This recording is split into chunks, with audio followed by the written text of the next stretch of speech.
Markus 11 ayat 25 sampai yang ke-26. Kemudian kita akan lanjut membaca dari Matius pasal yang ke-6 ayat 14 sampai yang ke-15. Saya akan bacakan dari Markus 11 ayat 25 sampai yang ke-26. Firman Tuhan berkata, "Dan jika kamu berdiri untuk berdoa, ampunilah dahulu sekiranya ada barang sesuatu dalam apa? Hatimu terhadap seseorang, supaya Bapamu yang di sorga mengampuni kesalahanmu. Tetapi jika kamu tidak mengampuni, maka Bapamu di sorga juga tidak akan mengampuni kesalahanmu." Saya akan bacakan lanjut lagi dari Matius 6 ayat 14 sampai 15. "Karena jikalau kamu mengampuni kesalahan orang, Bapamu yang di sorga akan mengampuni kamu juga. Tetapi jikalau kamu tidak mengampuni orang, Bapamu juga tidak akan mengampuni kesalahanmu." Berbahagialah engkau yang mendengarkan firman dan yang mempraktekkan firman, menghidupi firman, dan yang memberikan dirimu dituntun oleh firman Tuhan. Nah, di dalam ayat yang kita sudah baca barusan, ada satu poin penting yang Yesus ajarkan tentang berdoa.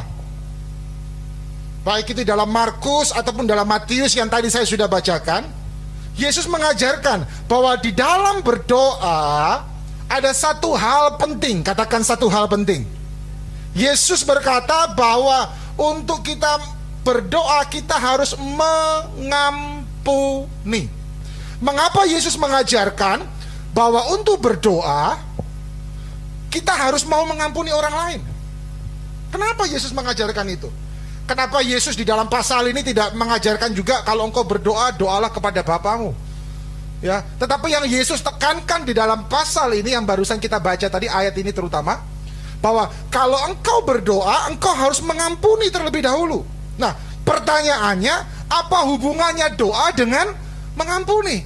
Ternyata di hadapan Tuhan, di hadapan Bapa di sorga, yang namanya berdoa dan mengampuni itu punya hubungan yang sangat kuat. Katakan hubungan yang sangat kuat. Yes. Karena doa merupakan komunikasi keintiman dengan sang raja. Ketika engkau berdoa, engkau sedang membuat suatu komunikasi yang intim, yang dekat dengan sang raja. Makanya Yesus menekankan, ampunilah orang yang bersalah kepadamu di saat engkau berdoa. Karena doa itu adalah komunikasi keintiman dengan sang raja.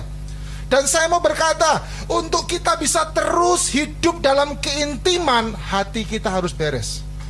Untuk bisa hidup di dalam keintiman, hati kita harus beres. Nah, kalau hatimu masih menyimpan luka, tidak mau mengampuni, berarti hatimu belum beres. Kalau hatimu belum beres, berarti engkau sulit punya keintiman dengan Tuhan. Dan kalau engkau sulit punya keintiman dengan Tuhan, ketika engkau berdoa, doamu udah gak lagi doa keintiman, komunikasi kepada Tuhan. Makanya pentingnya apa? Mengampuni. Biarkan hidup kita berada di dalam pengampunan setiap saat. Perhatikan ini ya. Kebencian, kemarahan, dendam, kepahitan, dan semua perasaan negatif, kalau itu kita simpan, itu adalah dosa. Saya ulangi sekali lagi. Kebencian, kemarahan, dendam, kepahitan, semua pokoknya perasaan-perasaan negatif semua, kalau itu kita simpan, itu adalah dosa. Dan ingat, dosa adalah penghalang jawaban Tuhan datang kepada kita. Cek hati kita. Kita harus melepaskan pengampunan. Karena apa? Mengampuni itu adalah sifat yang mulia. Mengampuni adalah identitas kita sebagai pengikut Kristus. Katakan amin. Ya, Jadi percuma kita datang ibadah, kita rajin melayani, tapi kita masih menyimpan dendam. Semua perasaan negatif masih kita simpan. Katakan, nih, Tuhan tidak mau kita membalas kejahatan dengan kejahatan. Amin. Jangan pernah balas kejahatan dengan kejahatan. Yang namanya mengampuni, ini yang penting. Tolong catat baik-baik.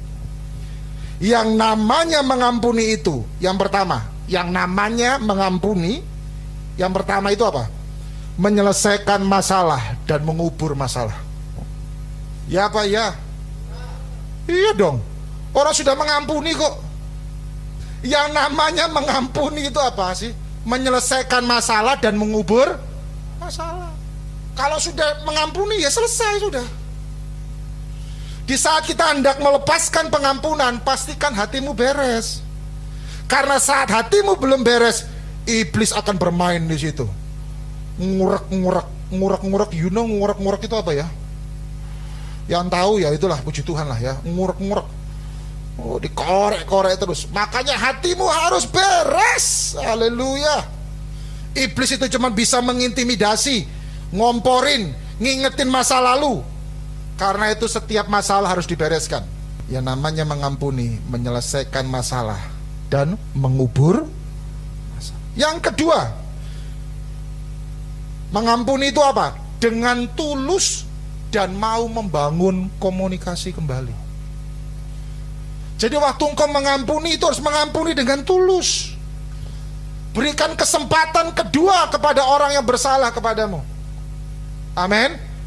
Jangan pernah katakan, saya tidak akan pernah mau beri kesempatan lagi, Pak. Waduh, siapakah kita? Tuhan aja selantiasa memberikan kesempatan kepada kita, bukan? Amin. Ayo, kalau mau jujur, kita ini masih ada jatuh dalam dosa berkali-kali, kelemahan kita masing-masing.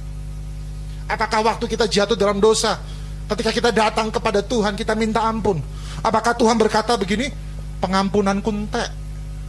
Tuhan senantiasa memberikan kesempatan kepada kita untuk berubah. Katakan amin. Ampuni orang lain yang bersalah kepadamu dengan tulus. Dan kemudian bangun komunikasi kembali yang baik dengan orang tersebut. Mengampuni orang yang bersalah kepada kita tanpa mengharapkan sesuatu dari orang itu akan sungguh-sungguh memberikan keuntungan besar buat kita. Dari mana keuntungannya, Pak? Datangnya, Pak, dari Tuhan. Apa itu keuntungannya, Pak? Tadi saya sudah katakan di awal, doamu akan mendapatkan jawaban daripada Tuhan. Ini Alkitab yang ngomong, bukan pendeta yang ngomong. Alkitab yang ngomong. Jadi hari ini, lepaskan pengampunan. Ketika engkau masih menyimpan dendam, kepahitan, perasaan negatif semuanya, lepaskan pengampunan. Yesus mengampuni kita dengan tulus. Kasihnya tulus. Karena itu berikan pengampunanmu juga dengan tulus. Bangun komunikasi kembali. Ada banyak orang ketika sudah mengampuni, ya, dia nggak mau lagi membangun komunikasi. Ayo, sebagai warga kerajaan, kita harus bisa bekerja bersama-sama. Katakan amin. Ampuni. Sudah, Pak, saya sudah ngampuni. Tapi untuk masalah komunikasi tidak bisa, Pak. Wow. Nah terus selama ini tinggal di rumah komunikasinya gimana? By WA. Wah, satu rumah by WA. Aduh, terlalu gitu ya. Harus dibangun lagi komunikasi. Ya, kalau saya ada beda pendapat dengan istri gitu ya, kita mungkin agak sedikit beda pendapat gitu ya. Komunikasi harus dibangun lagi. Yang ketiga, ya, yang namanya mengampuni itu apa? Tidak pernah habis. Uang kita bisa habis. Wih, ada yang keras lagi bisa gitu ya. Ya, uang kita bisa habis. Baju kita juga bisa habis. Makanan kita juga bisa habis. Bahkan karir kita juga mungkin bisa habis dalam pengertian udah mentok. Tetapi yang namanya mengampuni itu tidak pernah habis.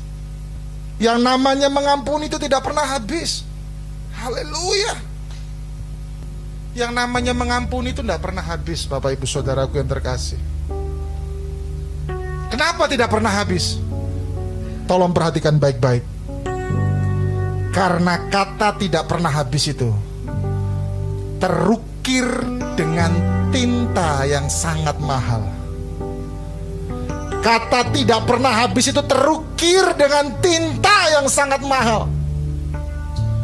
Dan kalian tahu bahan tintanya itu apa?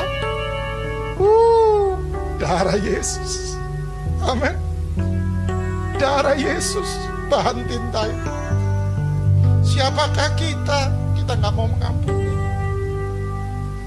Bisa jadi selama ini kau berdoa, tapi jawaban doa itu belum kau capai, belum kau terima. Bisa jadi karena selama ini kau nggak mau mengampuni. Jangan mau terus-menerus tinggal di dalam kepahitan. Jangan mau terus-menerus tinggal di dalam dendam. Jangan mau terus-menerus tinggal di dalam luka. Jangan mau. Rilis, lepaskan pengampunan. Tuhan, hamba berdoa sekarang, berikan keberanian untuk jemaat-Mu, warga kerajaan-Mu, menyelesaikan masalah yang sedang terjadi. Mereka yang menang adalah bukan mereka siapa yang mengeraskan hatinya, tapi mereka yang menang adalah mereka yang mau membuka hatinya, merendahkan dirinya, dan berkata, aku minta maaf. Engkau adalah seorang pemenang.